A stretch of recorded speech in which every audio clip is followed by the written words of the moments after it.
Over to you, Paul, Governor. Good morning, everyone. We are very pleased to be here, or I am very pleased to be here, with Senior Deputy Governor Carolyn Rogers to discuss our decision and our new monetary policy report. Today, we lowered our policy interest rate by 25 basis points. This is our 6th consecutive decrease and brings the policy rate to 3%. We also announced our plan to complete the normalization of our balance sheet, ending quantitative tightening. The bank will restart asset purchases in early March, beginning gradually so that its balance sheet stabilizes this year and then begins to grow modestly in line with economic growth. We have 3 main messages this morning. First, inflation has been close to the 2% target since last summer. Monetary policy has worked to restore price stability. Second, lower interest rates are boosting household spending and economic activity is picking up. But third, the potential for a trade conflict triggered by new U.S. tariffs on Canadian exports is a major uncertainty. This could be very disruptive to the Canadian economy and is clouding the economic outlook. Today, we lowered the policy interest rate by 25 basis points. This is our 6th consecutive decrease and brings our policy rate to 3%. We also announced our plan to complete the normalization of our balance sheet, ending quantitative tightening. The bank will restart asset purchases in early March, beginning gradually so that its balance sheet stabilizes this year and then begins to grow modestly in line with economic growth. We have 3 main messages this morning. First, inflation has been close to the 2% target since last summer. Monetary policy has worked to restore price stability. Second, lower interest rates are boosting household spending and economic activity is picking up. And third, the potential for a trade conflict triggered by new U.S. tariffs on Canadian exports is a major uncertainty at this time. This could be very disruptive to the Canadian economy and is clouding the economic outlook. Since the scope and duration of a possible trade conflict are impossible to predict, the NPR projection we published today provides a baseline forecast in the absence of tariffs. We also provide some discussion of the potential consequences of a major trade conflict. Let me expand on the first 2 messages before turning to the threat of tariffs. First, inflation. A year ago, inflation was 3%. Short-term expectations were still elevated, and inflationary pressures were broader than normal. In recent months, inflation has remained close to 2%. Business and consumer expectations have largely normalized, and there is no longer evidence of broad-based inflationary pressures. Shelter price inflation remains elevated, but is gradually coming down. While we expect some volatility in CPI inflation due to temporary tax measures, our forecast is that inflation will remain close to the 2% target over the next 2 years. Second, growth.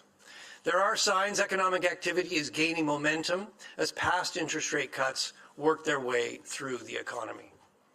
Lower borrowing costs are boosting activity in the housing market, as well as spending on big-ticket items like automobiles. The pickup in household spending is starting to broaden to other consumer items and is projected to strengthen further. Business investment has been weak, but is forecast to increase gradually. And the outlook for exports is being supported by new export capacity for oil and gas. Employment has strengthened in recent months, but with job creation having lagged labor force growth for more than a year, the labor market remains soft. The unemployment rate was 6.7% in December, and wage pressures, which have proven sticky, are showing some signs of easing. The bank forecasts GDP growth will strengthen from 1.3% in 2024 to 1.8% in 2025 and 2026. Growth in GDP per person is projected to pick up as lower interest rates and rising incomes support spending. The projected increase in overall GDP growth is more modest than it was in October, largely due to lower population growth that reflects new federal immigration policies. There are risks around the outlook, and Governing Council is equally concerned about inflation rising above 2% or falling below it. Absent the threat of tariffs, the risks to the inflation outlook are roughly balanced. Let me now turn to the question of tariffs. U.S. trade policy is a major source of uncertainty. There are many possible scenarios. There's a lot we don't know. We don't know what new tariffs will be imposed, when, or how long they will last. We don't know the scope of retaliatory measures or what fiscal supports will be provided. And even when we know more about what is going to happen, I do need to be clear, it's still going to be difficult to be precise about the economic impacts because we have little historical experience with tariff changes of the magnitude that the U.S. is contemplating. Nevertheless, some things are clear. A long-lasting and broad-based trade conflict would badly hurt economic activity in Canada. At the same time, the higher cost of imported goods will put direct upward pressure on inflation. The magnitude and timing of the impacts on output and inflation will depend importantly on how businesses and households in the United States and Canada adjust to higher import prices. Malheureusement, les droits de douane rendent les économies moins Unfortunately, tariffs mean economies simply work less efficiently. We produce and earn less than without tariffs. Monetary policy cannot offset this. What we can do is help the economy adjust. With inflation back around the 2% target, we are better positioned to be a source of economic stability. However, with a single instrument, our policy interest rate, we cannot lean against weaker output and higher inflation at the same time.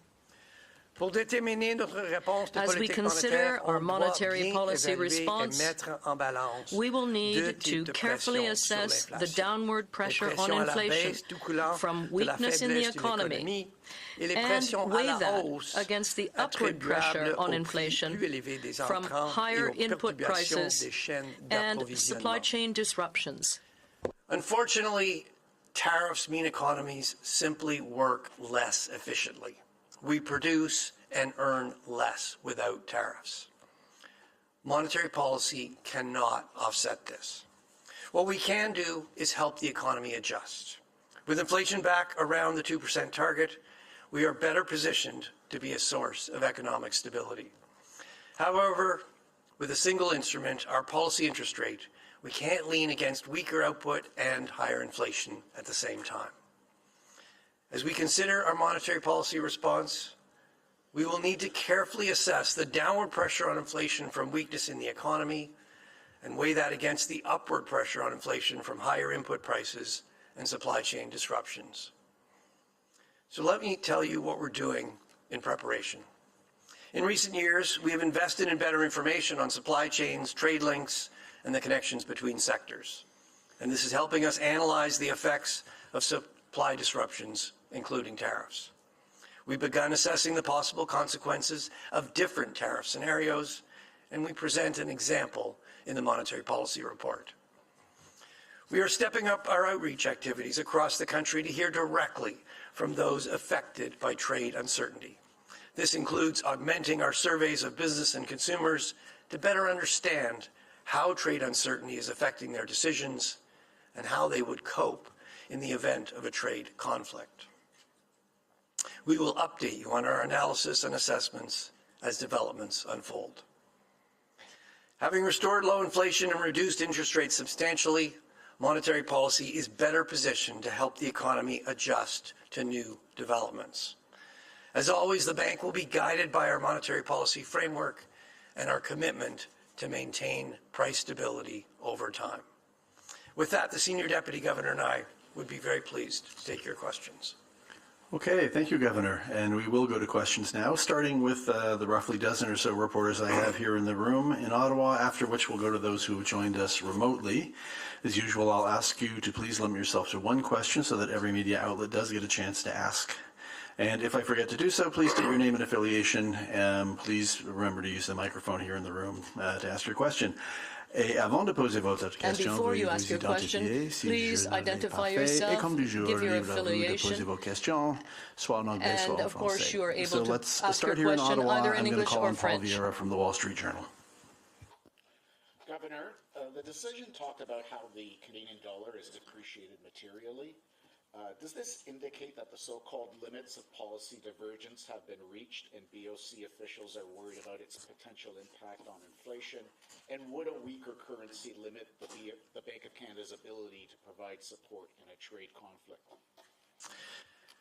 Okay, you packed a lot in there, Paul, and I know you know this, but I do want to begin by reminding everybody that we don't target the exchange rate. The flexible exchange rate is an integral part of our monetary policy framework that allows us to gear monetary policy in Canada to the specific situation in Canada. So if you're asking us, has the movement in the Canada-U.S. exchange rate constrained our monetary policy decisions to this point? The answer is no. We've cut our policy interest rate 6 consecutive times now, bringing the rate down from 5% to 3%, 200 basis points. That is having some impact on the Canadian dollar, but as we discuss actually at some length in the Monetary Policy Report, that effect is relatively modest. The depreciation we've seen, the recent depreciation we've seen in the Canadian dollar has been more driven, in our view, by trade uncertainty, and particularly President Trump's threats to impose 25% tariffs on Canadian exports. You can see that from a number of things, but in particular, if you look at the timing of the depreciation, it follows very closely on President Trump's threats.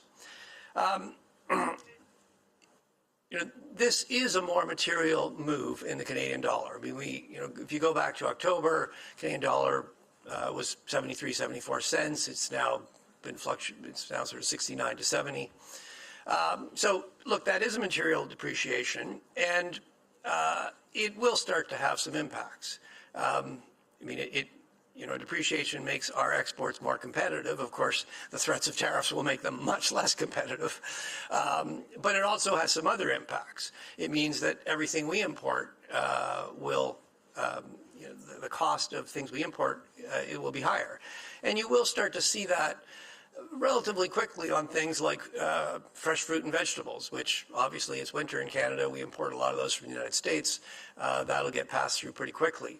More generally, pass-through tends to be pretty slow. It tends to evolve over time, but that is something that we have built into the outlook that you see today.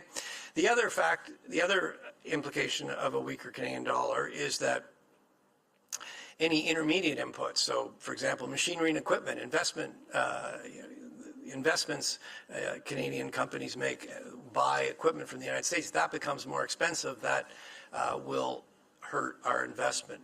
So those things, we've assumed a 70-cent dollar in the projection that we published today, and the depreciation we've seen so far is built into that.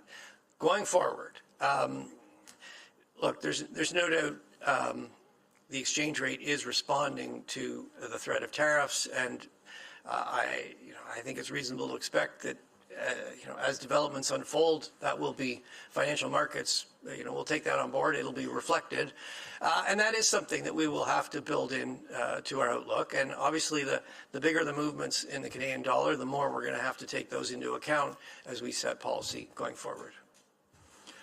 Okay, we'll go now to Pramit Mukherjee from Thomson Reuters.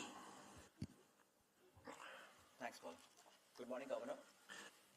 So you have said that in the event of a 25% tariff and possible retaliation from Canada, monetary policy might not be able to offset that. But do you think quantitative easing will be one of the tools that you can resort to?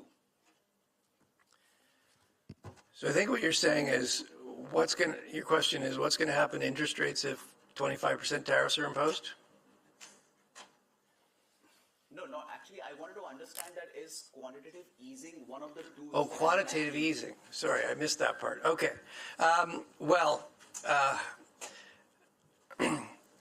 We're a long way from needing quantitative easing. I mean, our policy rate is at 3%. We recently published a review of our use of our extraordinary tools during COVID, and what we concluded was that the bar for using quantitative easing in Canada has always been very high. In fact, we've only used it once when we had a once in 100-year pandemic. And the bar for using quantitative easing should remain very high going forward. We're a long way from that, and we have plenty of room with our policy rate. Okay, next I'm going to go to Kevin Carmichael of The Logic. I'm being told that the mics here in the room aren't picking up very well on the webcast, so please do your best to focus into the microphone when you're asking your questions. Kevin. Good morning. To what extent are the threat of tariffs baked into what you've done today, the policy decision and the forecast? I know you've laid out in excellent detail about how difficult it is to anticipate what might be coming, but did you try to factor in the tariff threat in any sort of way in what you've done today? Well, I'll answer that in two parts. With respect to the forecast that we published in the Monetary Policy Report, I think we're very clear.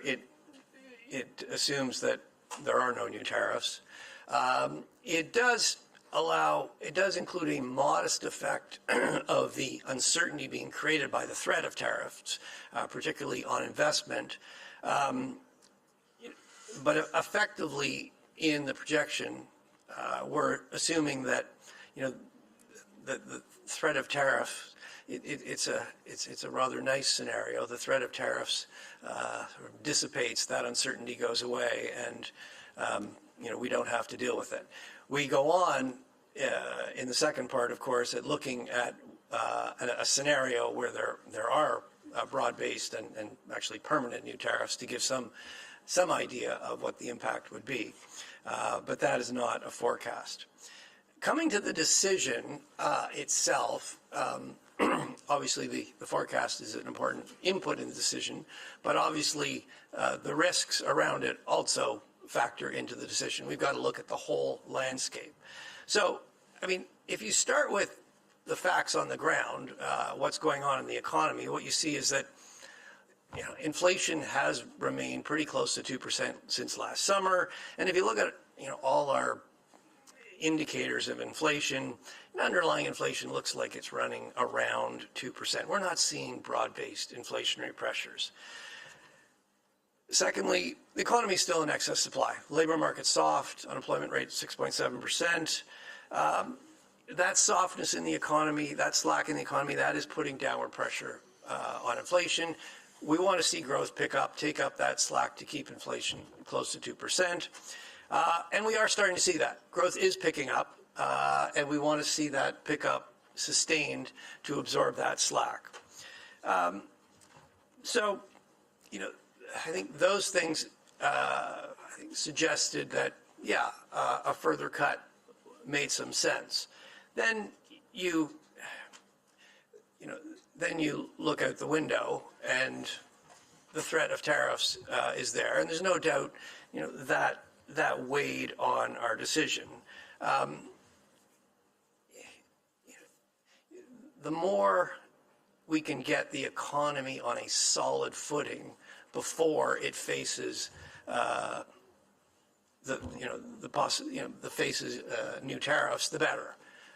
And from that risk management perspective, I think that reinforced the decision to cut the policy rate by 25 basis points. Okay, together we're going to have mics being handed out, and Jordan Gowling, Financial Post, you're next, please. Morning, Governor. If you only have the policy rate, can you just explain to Canadians what the Bank of Canada's role is in a trade war scenario?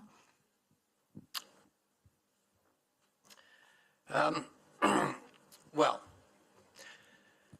Obviously, we need to understand what a trade war would do to the Canadian economy. That's the first thing we need to do. We need to analyze it and assess it. Obviously, there's a lot of things we don't know right now. We don't know what new tariffs will be imposed, when, for how long. We don't know what retaliatory measures will be taken. We don't know what any fiscal measures will be taken in response.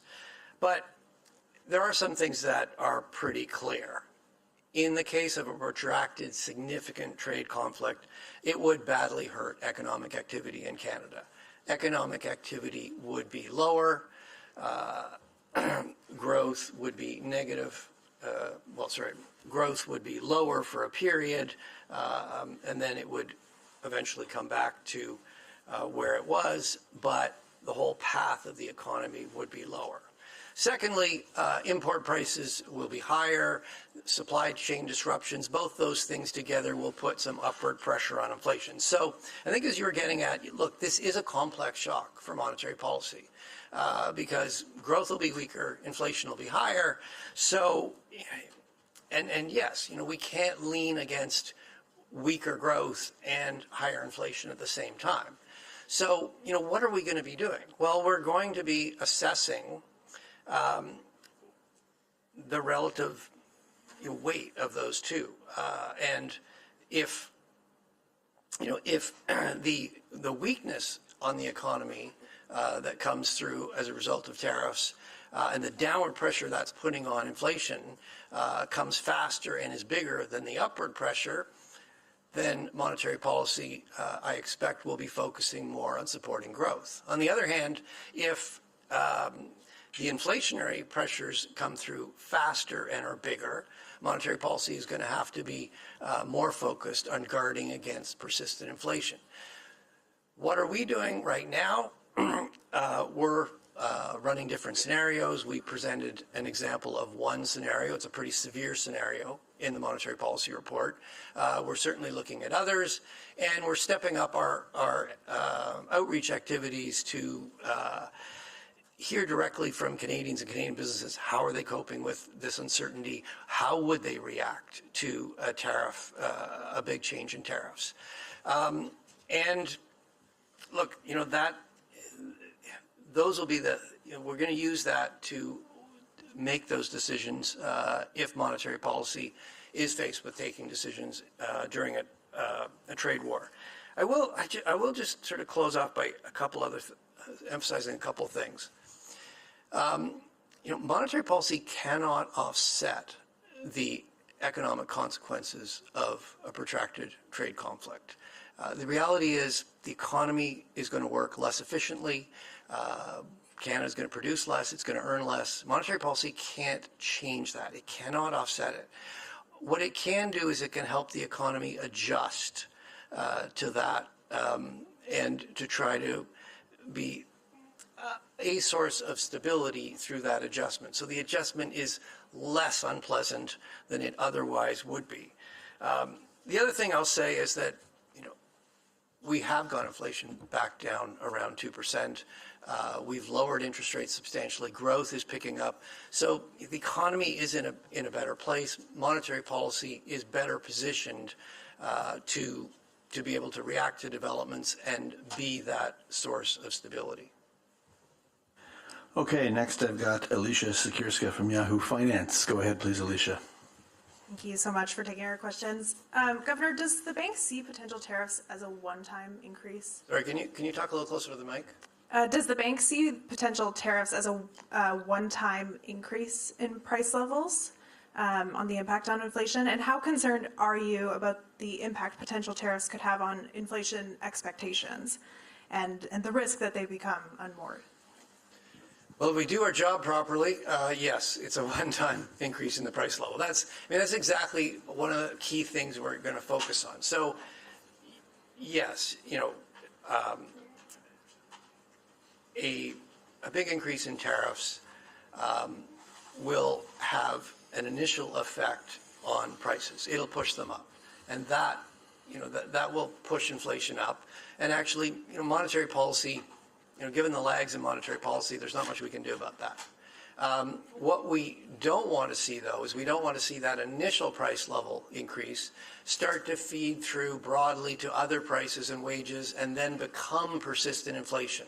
So that is a key thing that we will be focused on in preventing inflation will go up, but we want to make sure it comes back down to the 2%. We don't, this shock does not create persistently higher inflation.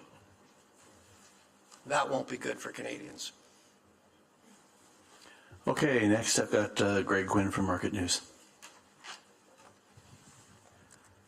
Good morning. I'd like to turn backwards a bit to the bank's recent report on its pandemic actions. The staff report talked about bank communications, including the communications about keeping interest rates near zero. So I'd like to ask you about this comment in the report. It said central banks often adjust or simplify the wording, particularly to make it clear and more accessible. Communication is often further simplified or interpreted by the media and people providing financial advice. This can very easily lead to the public understanding or interpreting the guidance in ways the central bank does not intend. When a central bank does not follow what it has perceived to have said, this can be seen as a broken promise. Did you break a promise to Canadians? Did journalists and financial experts mislead Canadians? Look, I think we learned from this that forward guidance has its uses, but it has to be used very carefully. And with the benefit of hindsight, in retrospect, we should have been clear about sort of the exit clauses, the conditions under which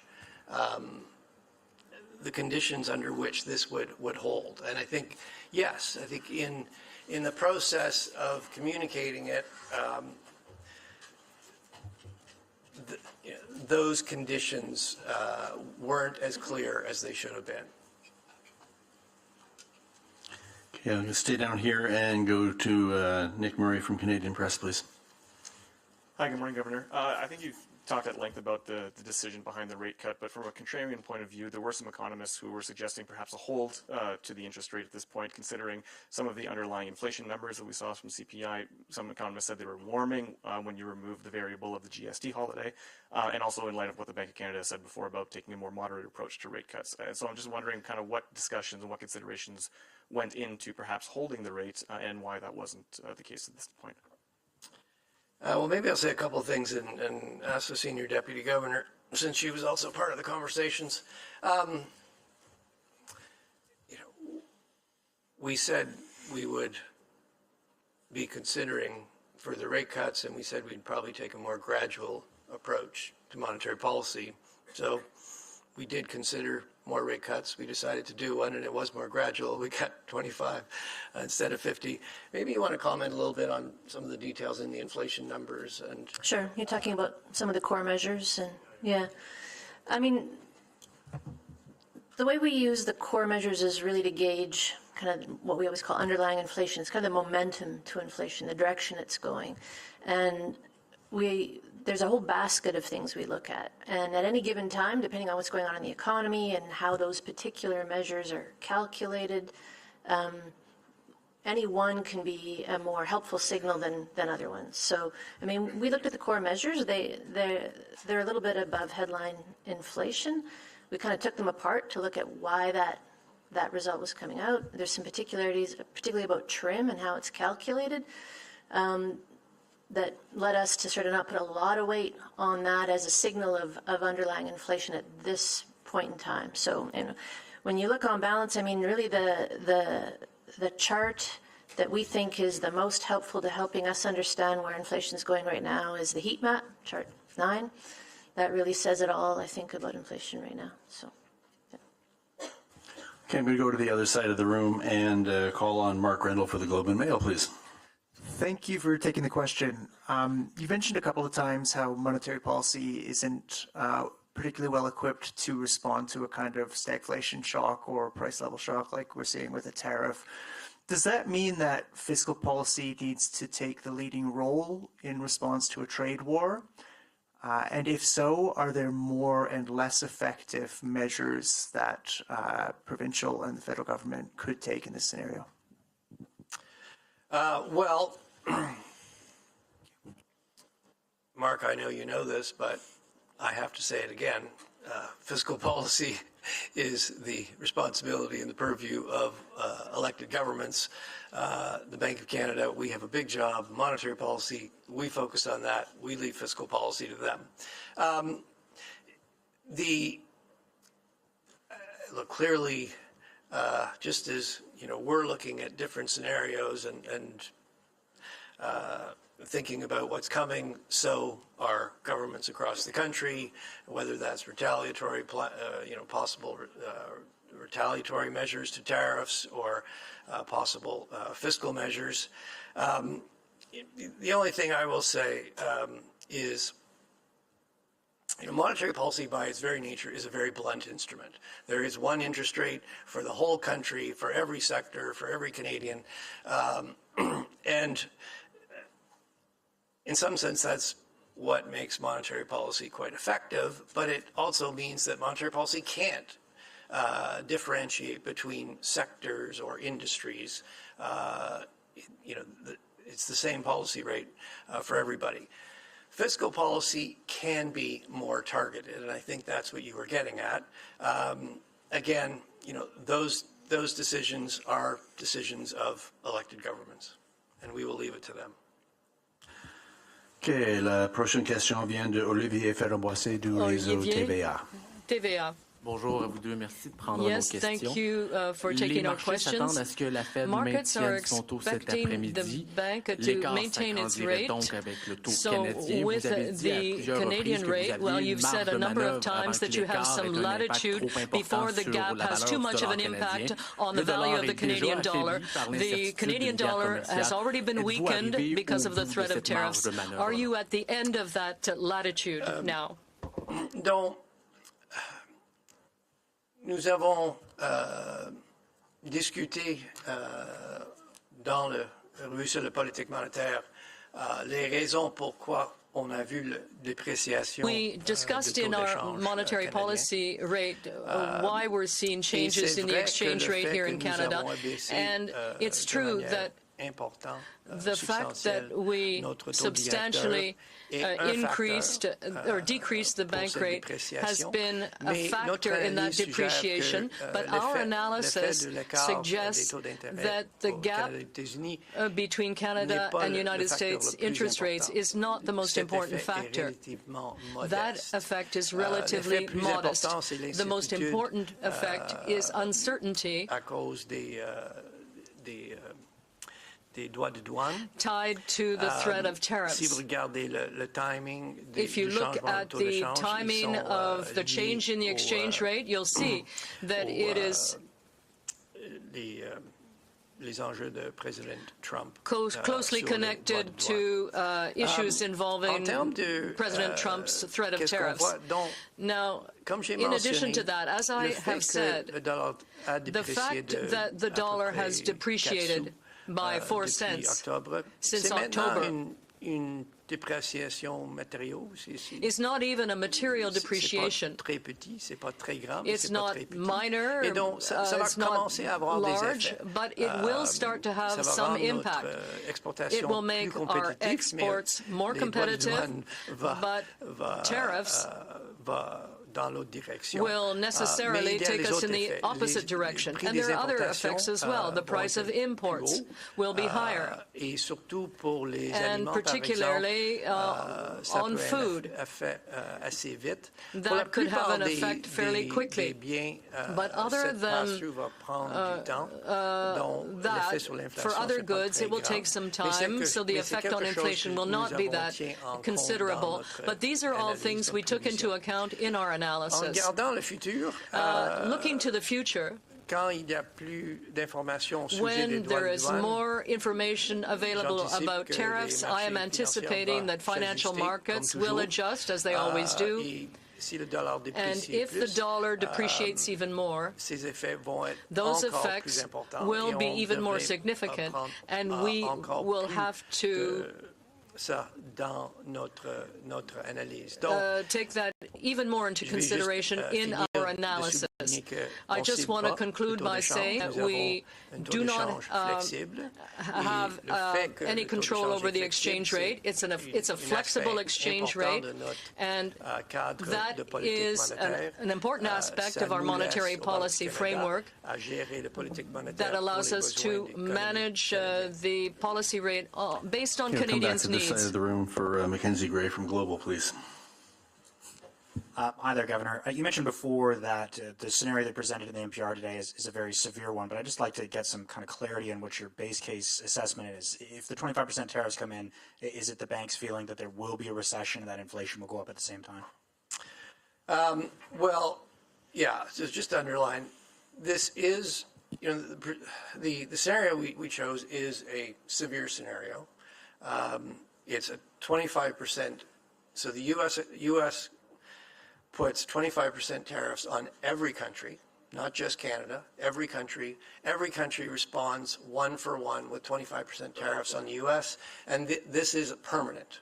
It's not, sort of a first shot to a subsequent negotiation. It's permanent. So it is a very severe scenario.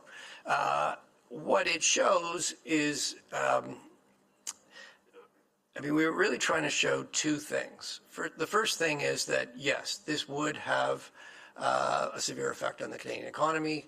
What you see in most of those simulations is growth in year one after tariffs, sort of 2.5% to 3% lower than it otherwise would have been in the first year.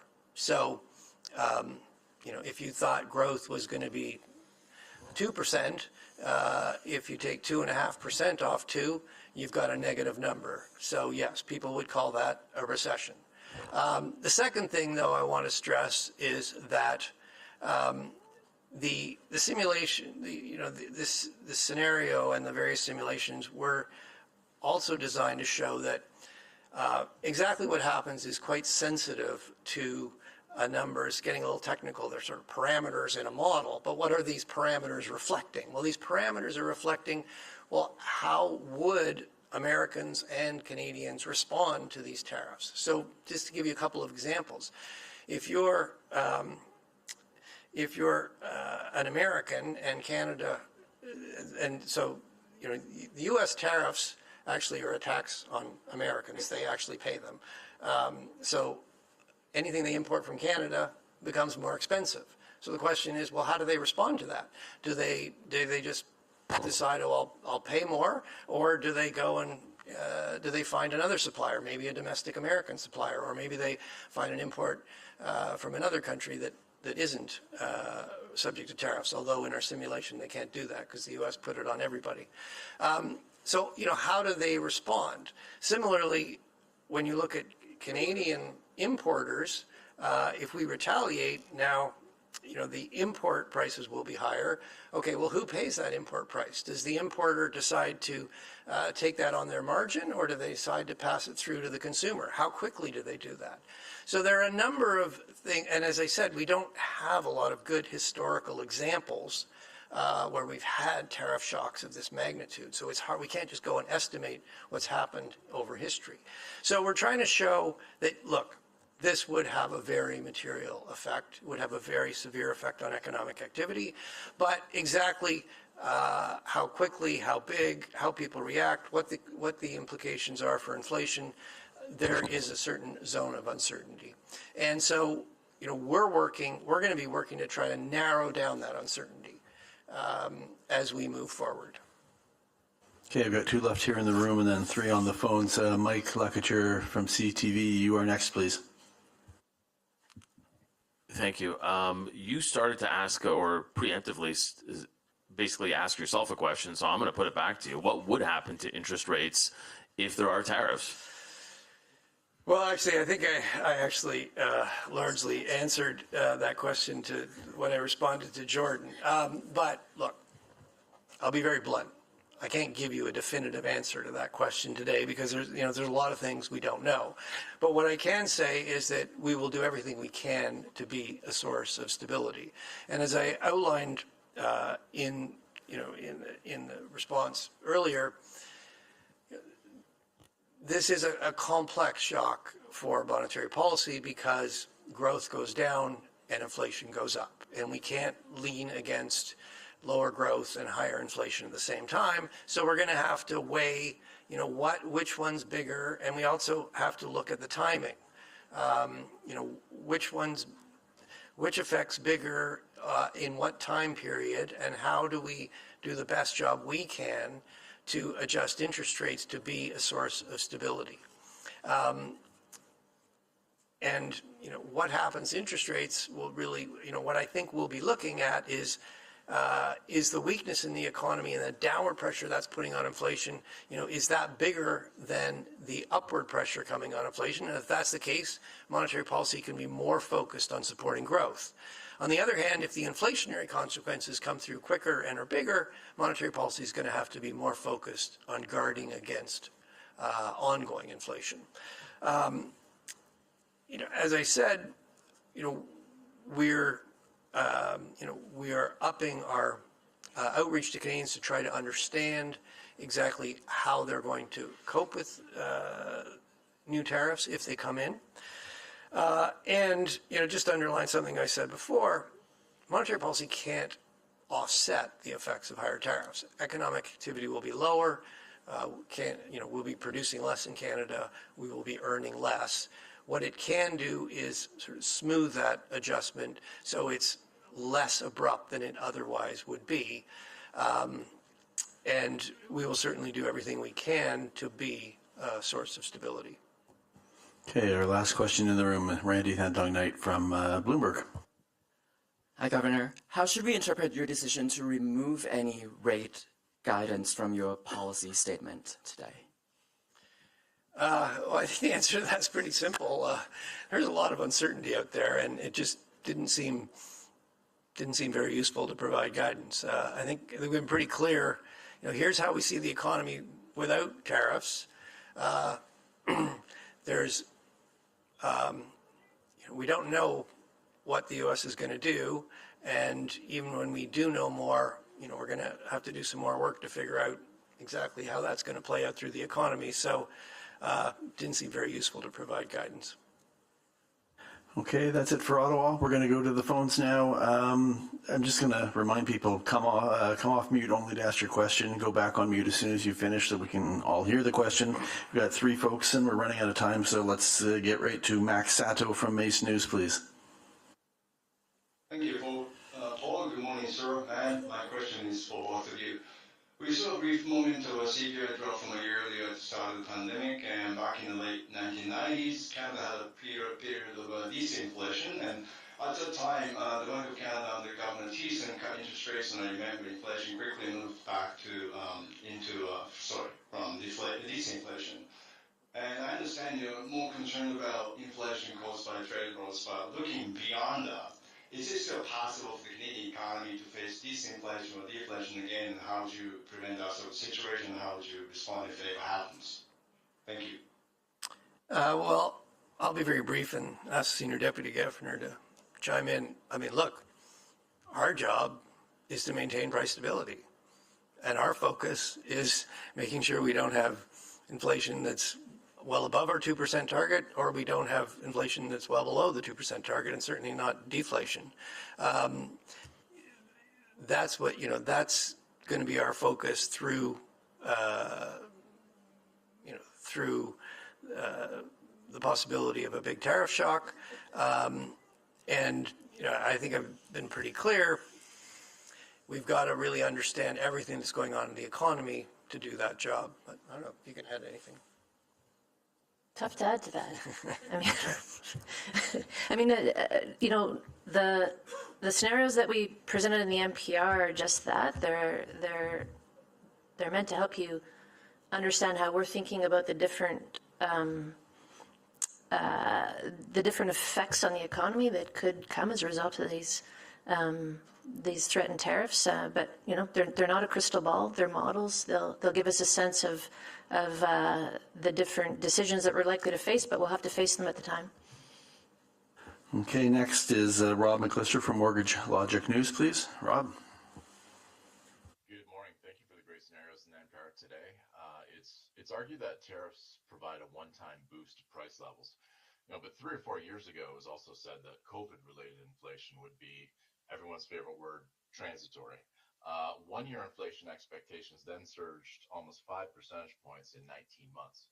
Would you agree that recent history seems to support the fact that one-time price surges and support measures can evolve into spikes in inflation expectations? I mean, this is similar to the question we had earlier, right? And that is exactly the scenario we would want to guard against, Rob. So initially, tariffs present a one-time price increase, but they can reverberate, just like we saw things reverberate in COVID. So that's exactly the scenario that we would be wanting to guard against, and why we would need to react if inflation takes off. If the inflation forces are stronger than the downward forces on growth, then it seems clear what we would need to do. And finally, we have Anis Hedardi from CBC. Go ahead, please, Anis. Hi there. So given that you have told us that, monetary policy cannot really do much in these cases, and we know that Donald Trump has said repeatedly, or at least his administration, that February 1st, Saturday, is the day something is happening. What are you folks going to be doing on Saturday morning or Saturday afternoon? And what comes next? Well, I will be watching the news very closely, as I imagine most people in this room will. Look, I think as we know more, we have more clarity of what's going to happen, we can start to, build that more into our analysis. And look, we're going to have to take our decisions in real time as developments unfold. What I can tell you is that, look, if there are major developments, if there are big changes, we will update you on our analysis. We will keep you informed of how we think, how we see things evolving, and what's on our mind as we're all faced with managing through this. And that concludes today's press conference. Thanks to the Governor, Senior Deputy Governor, and all of you for joining us. We'll see you next time. Thank you very much.